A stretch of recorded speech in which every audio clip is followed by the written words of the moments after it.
Yeah, let's have a big chat. Um, it's just something I came across, and I don't know where to put it in my mind. I think I do, but I don't.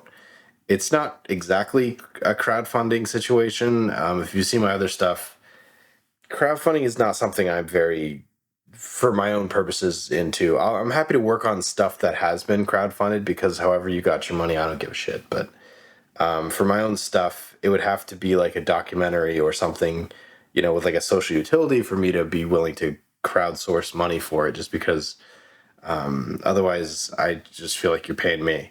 I came across a filmmaker. I won't say how, because this filmmaker doesn't need to be outed necessarily. But the long and the short of it is, they have a little tiny YouTube channel like mine with a handful of videos on it, and one of their videos they put out a couple months ago is a feature film. And credit where credit's due, making a whole movie is impossible, and so she made a whole movie, and I can't take that away from her. She fucking crushed it. However, her channel's like my size, and all of her videos get about what my videos get. And then this feature film, this 90-minute feature film, has over 250,000 views, and it's been like 2 months. Yeah, so my knee-jerk reaction was she bought views, and that's against YouTube policy, but I would never do it just because I'd be afraid to lose my channel. Given the fact that it's impossible to make movies, it's impossible to break in. Like every person that breaks in has basically won the lottery. That's just kind of how it goes. Ethically, is it really that bad to buy views on something as inconsequential as YouTube? I mean, my knee-jerk reaction is yes, fucking play the game correctly. But the more I think about it, the more I'm like, honestly, maybe this was like, I'm gonna keep an eye on her, because I feel like most roads lead to either nobody caring, because I looked at the engagement. The engagement is basically zero, which leads me to believe that she bought views, which I had to look up how that even happened, because I don't understand. I don't even bother with that. That's the side of it I don't pay attention to, but it can be done. Um, Assuming it stays up and YouTube doesn't punish her for it, is that a way to break in? Is that a way to get noticed?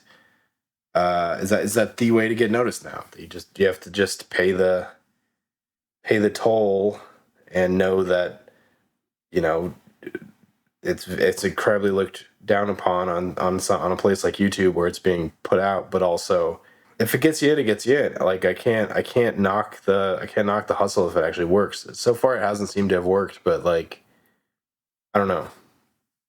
It's a weird feeling. It's a weird, like, I'm like ignoring the fact that I inherently think it's not allowed, and it's definitely expressly not allowed on the platform that it's on. It's not as insane as something like Fire Festival, which seemed to be as described. Like, as somebody describes it to you, you're like, oh, it's a scam. Like, most of the people, the only people that bought into it were the people that were already buying into it, like, mentally. So the people that were not bought into it, myself included, did not recognize Fire Festival as like a worthwhile endeavor. Whether or not it was, I don't know. So Kevin Smith maxed out his credit cards to make Clerks.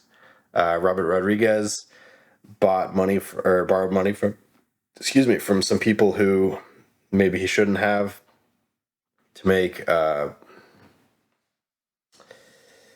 Mariachi. That would have been bad if I'd forgotten that. So it's a thing, but I artificially inflating.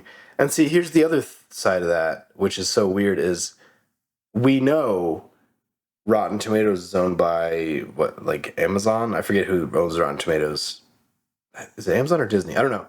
So Rotten, like the most famous, the most well established critical place for movies and TV, is owned by a company that makes movies and TV. So there's an inherent thing there going on, and we know Amazon has caught stuffing views and or getting rid of the rating button altogether.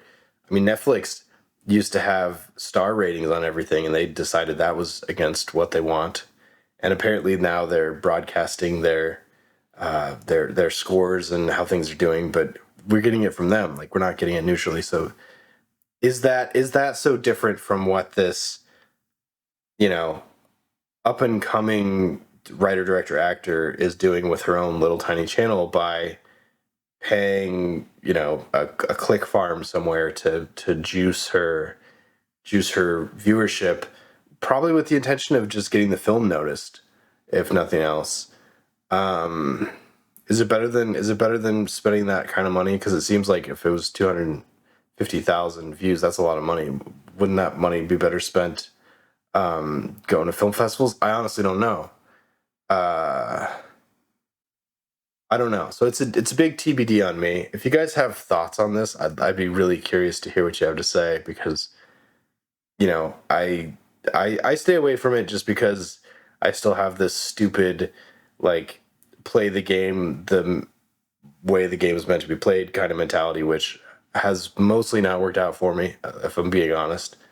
Um, so is what this other YouTuber is doing, are they just straight up, fucking around and they're going to find out? Or is it a situation where it's so insignificant, it's basically a waste of money, and me spending energy on this is also a waste of effort, even paying attention to this kind of thing? Or is it a situation where this person is able to parlay this into something? I think it's especially more of a thing with actors is, you juice your Instagram. Like, didn't Kim K get busted for having a bunch of, not busted, but called out for having a bunch of fake Instagram followers? Like, I don't know. The line where nothing is real and everything is real, and where we exist on that line, I genuinely don't. I don't know. But yeah, just give me pause, because when I came across this person, not organically, mind you, um, definitely in my orbit, but not in my orbit. In my orbit. Um, I watched the movie. It was a movie. It's just like, uh, I don't know. By the time you watch this, maybe her channel got taken down. Honestly, I don't know. I'm curious though. That's the whole thing. I'm curious, and I don't know where to put that curiosity, because my knee jerk reaction is to hate on it, but also we're dealing with a career in an industry that is built on smoke and mirrors and a bit of deception and a bit of overinflation of things. Um, and if it wasn't against the YouTube terms of service, would it be that big of a deal? These are all questions that my answer is obvious, but I honestly don't know if I'm right.